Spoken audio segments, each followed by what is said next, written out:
The Chargers must come away from the 2023 NFL Draft with a wide receiver, and today we're looking at our favorite receiver fits for the Chargers on every day of the draft and why Zay Flowers is our guy in the first round. You are Locked On Chargers, your daily podcast on the Los Angeles Chargers, part of the Locked On Podcast Network, your team every day.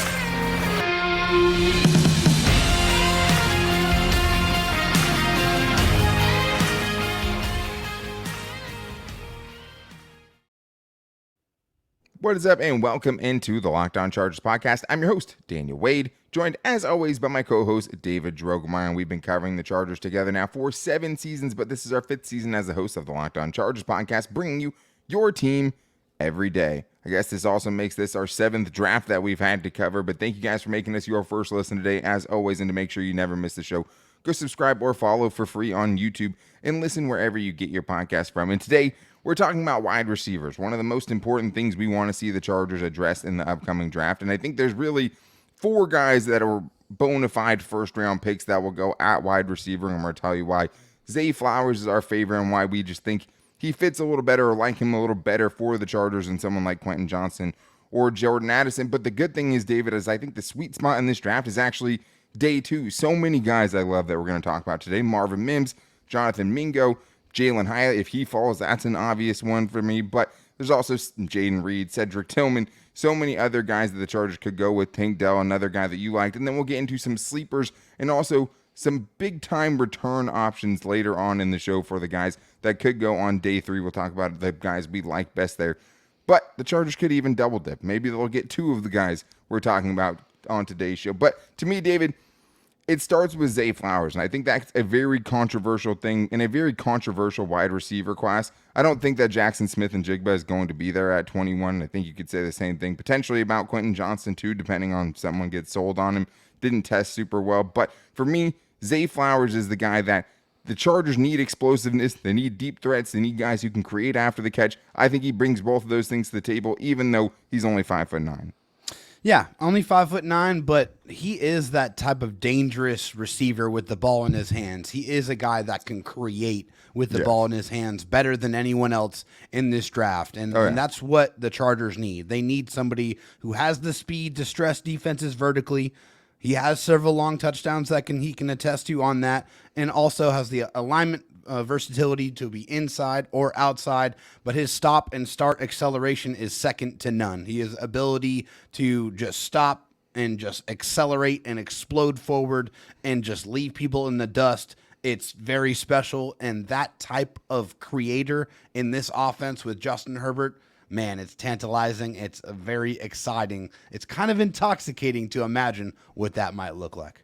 And all the first-round receivers are flawed, and there's no, generational prospect in this class at wide receiver, even though there's a lot of guys that I like. I think with Zay Flowers, kind of what the flaws are, right? Small catch radius, even though he won 50% of his contested catches according to the Draft Network, right? That is something that he plays bigger than his size definitely applies to, but just adding more explosiveness to the Chargers offense. Ran a low 4.4, has the stop and start ability. I've seen him make 7 guys miss their tackle on a single play before. It's just, there's a lot of things he brings to the table. Obviously, there's some downside to it too. He's not going to be an impactful blocker. No. The biggest thing here is Tom Telesco hasn't taken a sub 5'11" wide receiver since 2014, and that was Tevin Reese, who did not make the 53-man roster that year. So is he scarred from that? Very, very different, obviously.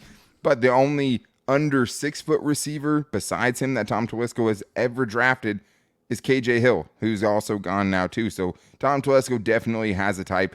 I don't know if he's going, I don't know if the Chargers are willing to put their principles down for him. And I think really in this class, most of these guys, you would love to be able to trade back and get some of these guys right for sure.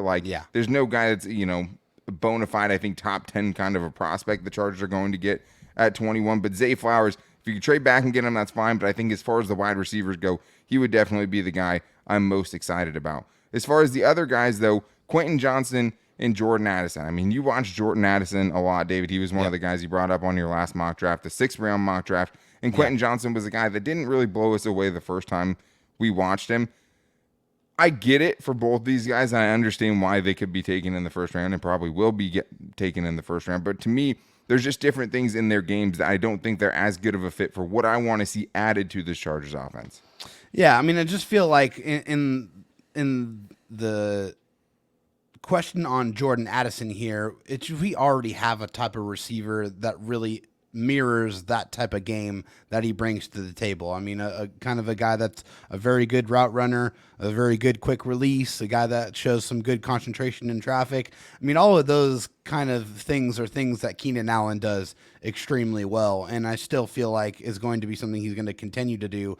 And then Quentin Johnston, also another kind of guy that reminds you a little bit of Mike Williams with the size, but he is a little bit faster. But also, I think that for me, it's just he's not the type of receiver that the Chargers need to add to the room. I feel like he's not the guy that is going to win those contested catch situations. He does have the deep speed, but I feel like it's a guy he needs like a runway. He's not like a creator with the football in his hands, and I think that's more of the guy I'm looking for to add to the Chargers offense.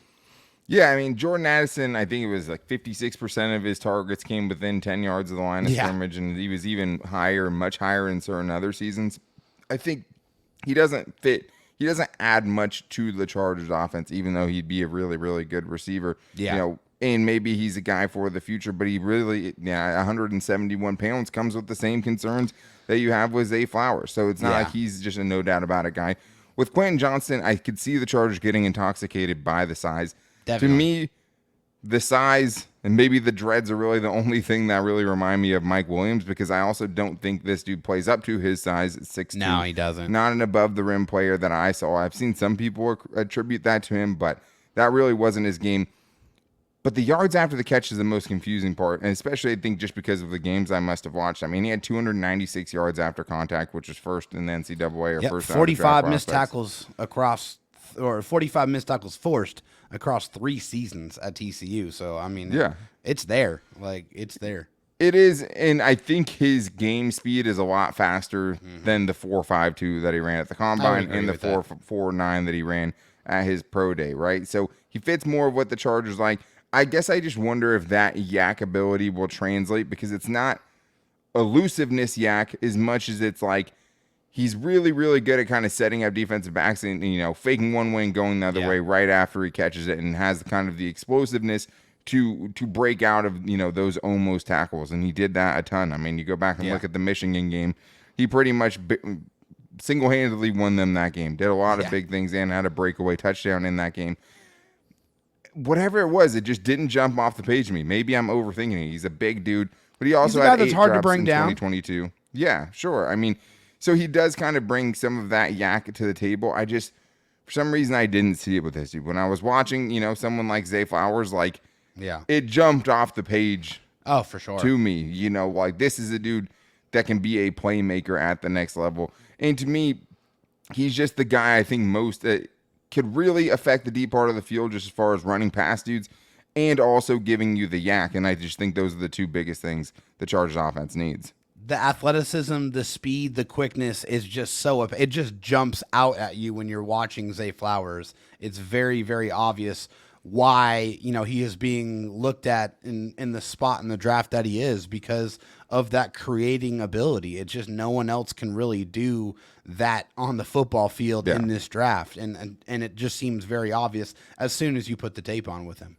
Yeah, and I think the problem is you have guys in the past, that you could potentially compare them to, like the Percy Harvins of the world, and the Tavon Austins of the world, even guys like Kadarius Toney, right? That guys that are mostly creators, but are also very, very small as well. There's not a ton of those guys being super alpha number 1 type of receivers in the league. And are you going to take a guy in the first round that's not going to eventually turn into your number 1 receiver, which Zay Flowers might not? But matching that dude with Justin Herbert and giving him a little bit of help as far as someone who can actually do something with the ball in his hands and also gives you some more speed in that room, I think would be the guy I could get most excited about in round 1. But for me, truly, I think the sweet spot in this draft is day 2. And what I also learned talking about the day 3 guys we're going to get to later is that I want them to take a wide receiver in rounds 1 through 3 at some point. I think that's where they're going to get that guy potentially, or at least have the best chance at it. But before we get into those day 2 guys like the Jonathan Mingo, who I just love, there is something exciting coming to Built.com. You guys have always heard me talk about what my favorite protein bar is. If, Built was a draft prospect and we were doing a protein bar draft, there's no question who the number 1 overall pick would be. But on April 22nd, this Saturday, I don't have all the details yet, but the excitement is real, and it's something that you won't want to miss because Built is releasing an ultra secret, limited time, limited quality bar, a brand new flavor on Saturday. If you know how Built works, they have the most incredible protein bars in the world, and they have the most amazing flavors, obviously, with unreal flavors in limited quantity. So mark your calendars and head to Built.com on Saturday, April 22nd, to be one of the first to discover what all the hype is about. And I can't wait to see what the new flavor is. The messed up thing is I've been thinking about that even during this show already, getting to this ad read. I don't know. They didn't tell us. Like, I wish we could be on the inside and be like, oh, I don't know what this flavor is going to be, but with what, those other incredible flavors are, I'm excited. So make sure you guys check it out. And make sure you guys, since you listen to the show, use the promo code LOCKEDON15 to get 15% off your order. David, there's a couple of my draft crushes for sure coming up in the day 2 favorite receivers part of it. And I think there's a lot of guys to get really, really excited about. I mean, even if there's not that generational prospect, I think there's a lot of guys that I really, really love at the top. And I think let's start with Jalen Hyatt, because he's a guy that it's kind of hard to decide where he's going to go. There doesn't seem to be a consensus about it. But he's one of the guys for me, if he falls, and we'll talk about Jonathan Mingo, right, and Marvin Mims, I'd put them in the same category. But if he makes it to you in the second round, Jalen Hyatt, like, I jump all over that. He's one of the guys that if he's there somehow, you run up to the podium. Absolutely. I think with Jalen Hyatt, you look at, he's the guy that is 6 foot. He's 176 pounds, has 32.5-inch arms. So, yeah, I mean, he's a little on the lighter side. The weight is the scariest part of his size, for sure. Right, of course. Limited production until the explosion in his last year where he really, really went crazy.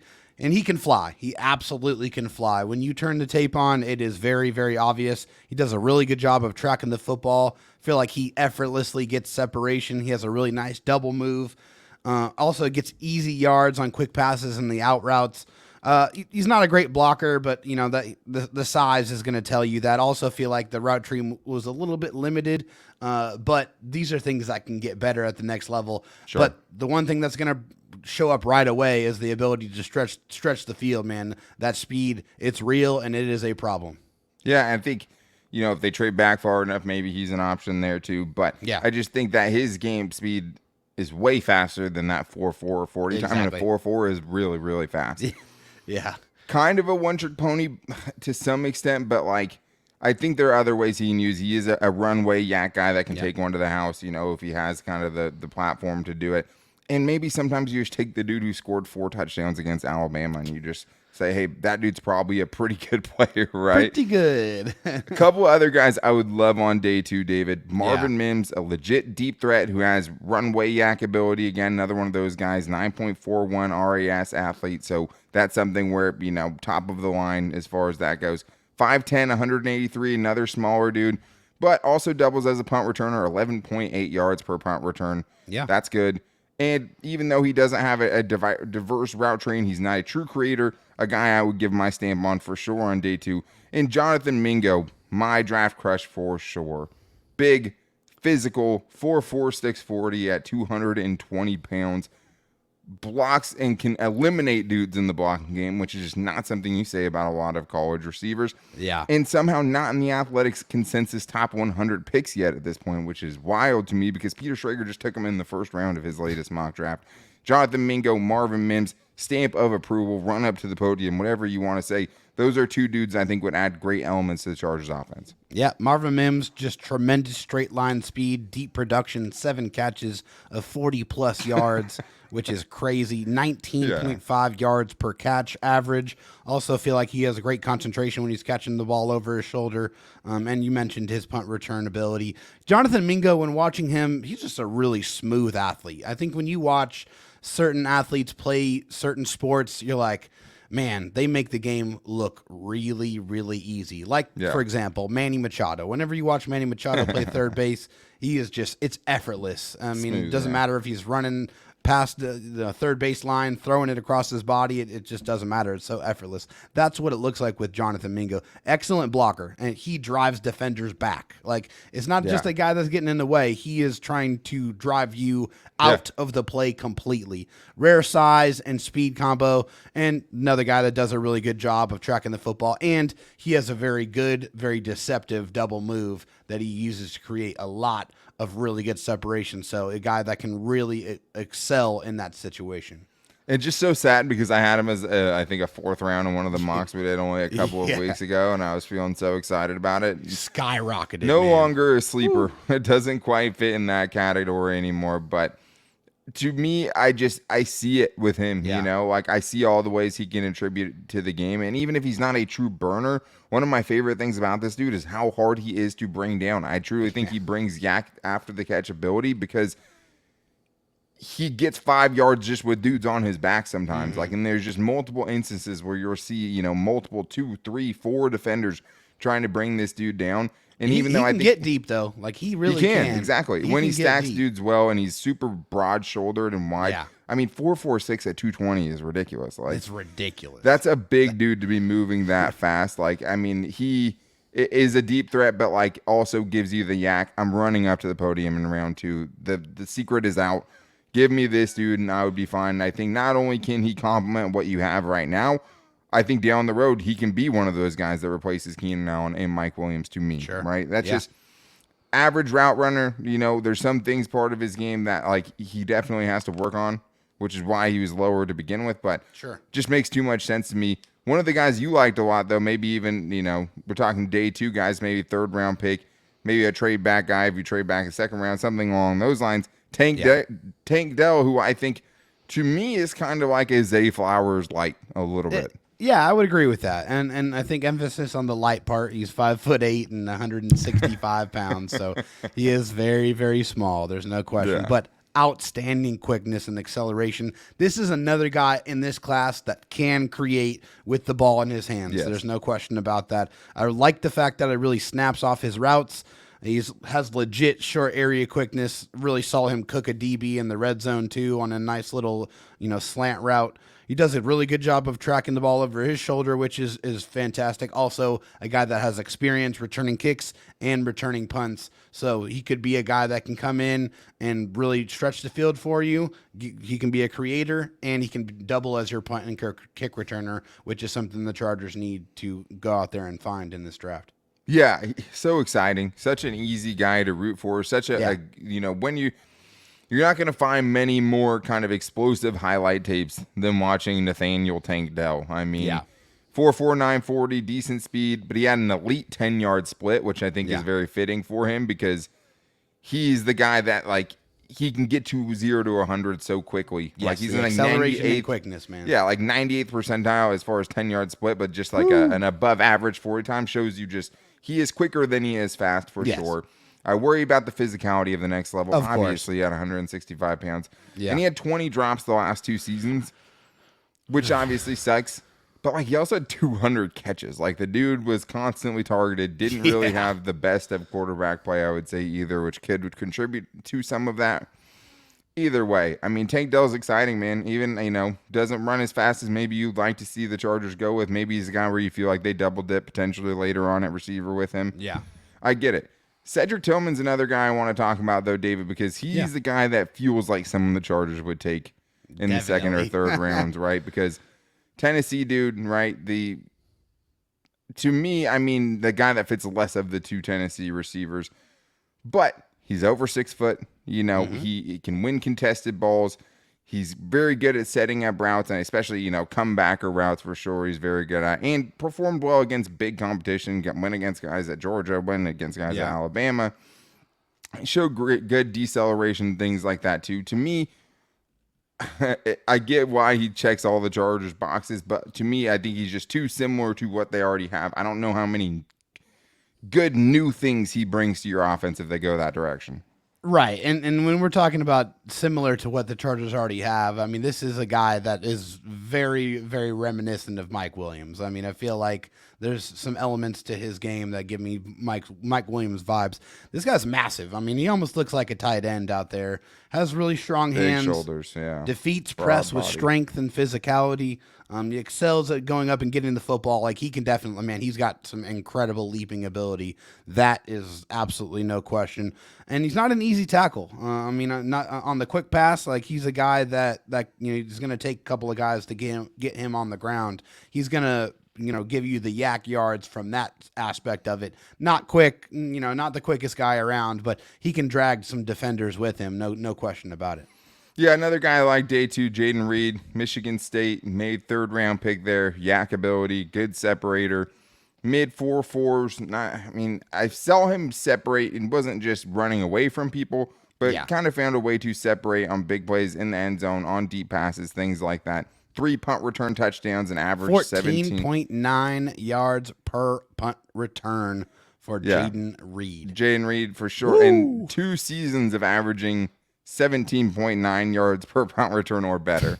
That's right? Insanity. Yeah, he's fast, but he's not an elite burner, but definitely someone I could get behind. It would be hard for me to put all my eggs in that basket, but I definitely understand the interest there. But another really small guy, another slight guy, 5'11", 187. That's the theme of the 2023 NFL draft. But we do have other guys to talk about, some exciting sleeper picks, even though I think the sweet spot is in round 2 and 3 for this upcoming draft. There's still a lot of very interesting prospects later on. We're also talking about some guys we couldn't find film on, but could make a lot of sense for the Chargers coming up after this. All right, we've talked about day 1 and 2 of the draft, rounds 1 through 3, but I want to get to these guys later on in the draft because we know this is a deep wide receiver class, and there are some guys that bring speed and also bring return ability that you can find after round 3. But this is just the wide receiver show. Tomorrow is another big one because we're getting into our favorite edge rushers in this draft class, talking about the guys who we think are our favorites to go in round 1. You know how we feel about Nolan Smith, but there's a couple other guys in that conversation I'd be good with in round 1 too.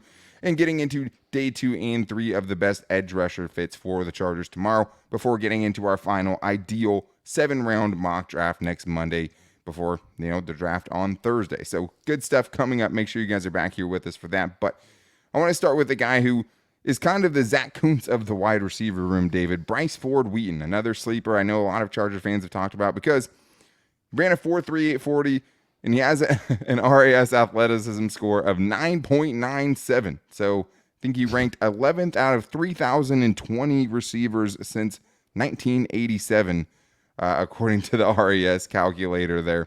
Sheesh. Makes sense, Dave, but this guy's also considered a 6th or 7th round pick. Yeah. Maybe as a late guy, if the Chargers want to find some speed late, maybe this makes some sense.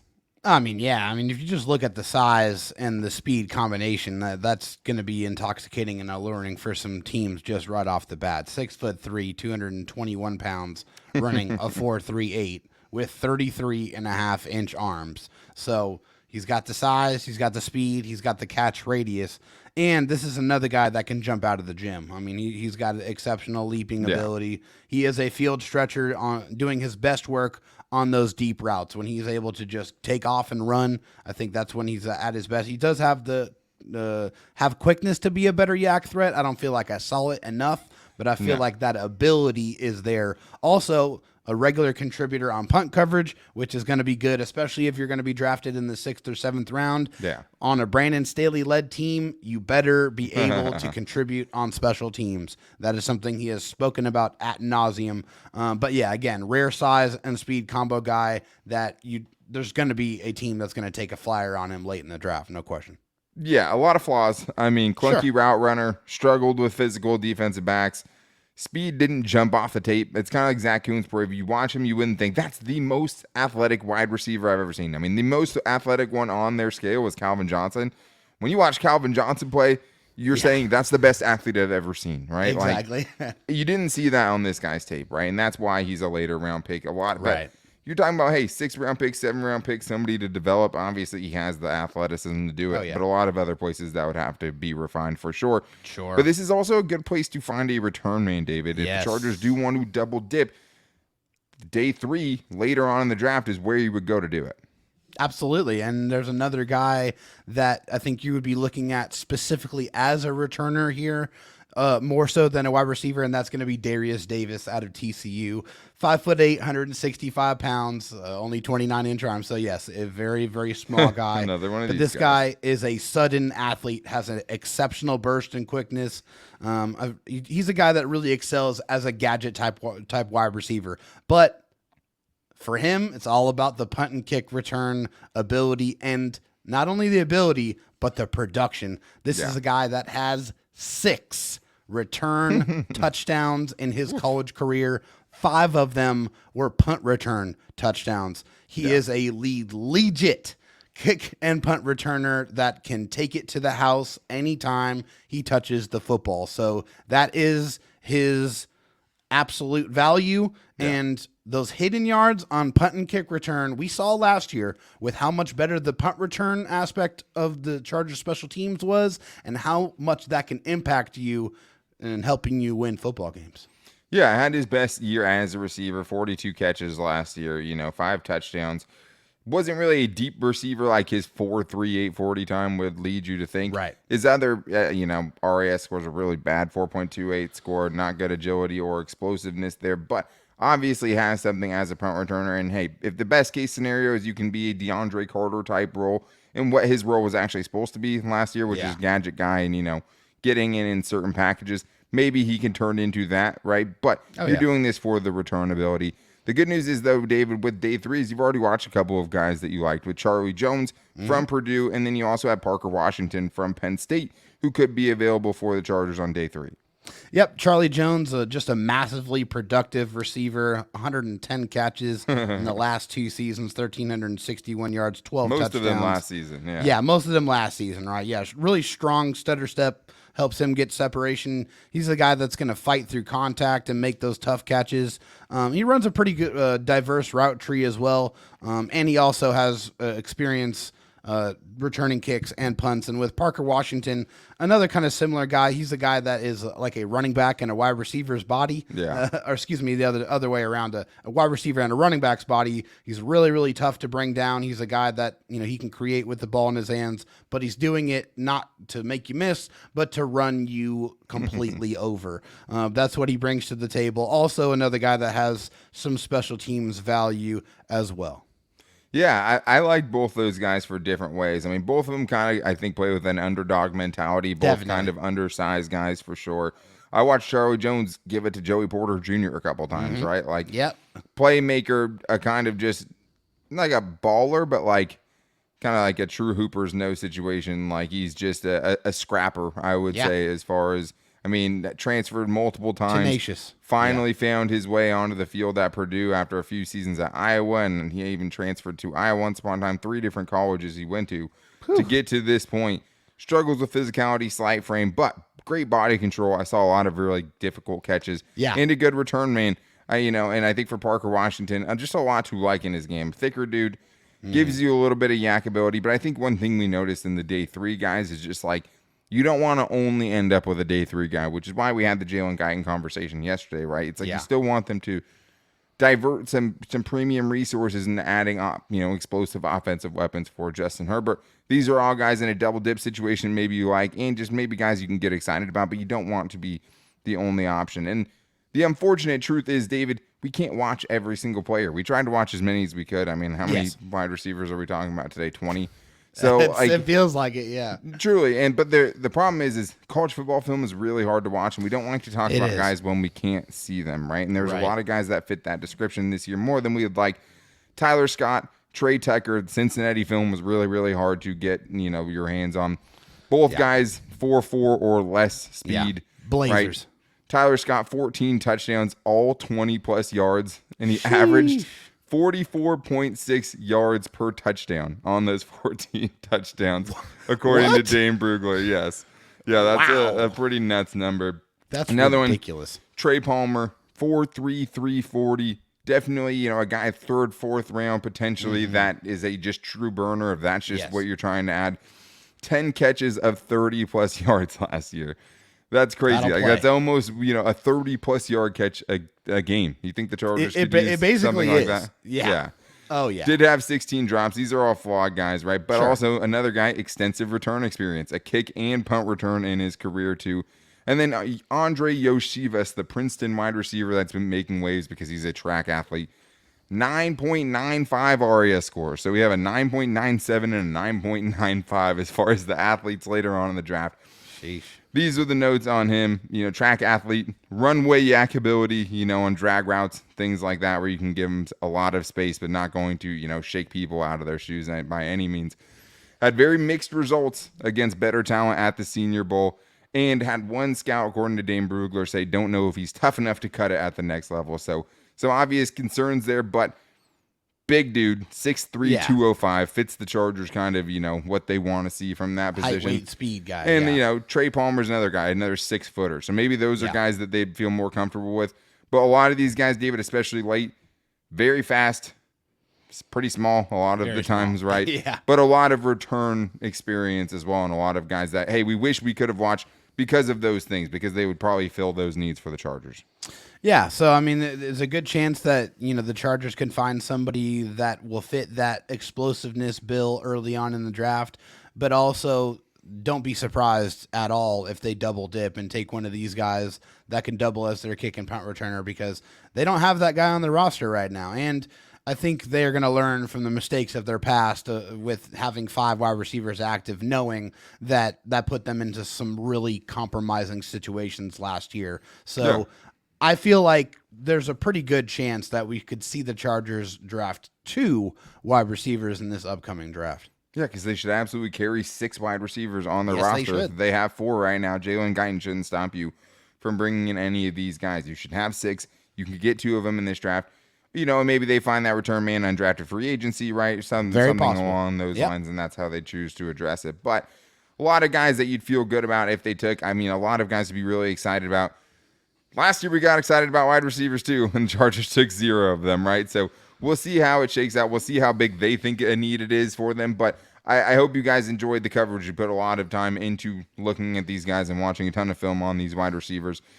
And I think we can, say there's a lot of guys the Chargers could come away with that you should get excited about. But that is going to do it for today's show. The good news is you don't have to wait very long for the next big profile for position group of the 2023 NFL Draft, because tomorrow we're getting into all of our favorite edge rushers, who we like the most in round 1 and day 2 and day 3 of the upcoming NFL draft. And we're also getting into our 7-round Chargers mock on Monday. But to make sure you guys don't miss it, follow for free or subscribe to our YouTube channel and listen wherever you get your podcast from. You can also find all of the shows on our social media every day. You can find me on Twitter at DanTalkSports, David Drogemeyer on Twitter at DroTalkSD, and the show's Twitter at LockedOnLAC. You can also find us on our Locked On Chargers Facebook page and at Locked On Chargers on Instagram. Thank you guys so much again for making us your first listen every day. And for the everydayers out there, we appreciate you guys, and we put this content out there for you guys. So thank you guys again. We'll be back with you tomorrow for the edge rusher group, finding the heir apparent to Joey Bosa and Khalil Mack potentially. But until then, take it easy and go Bolts.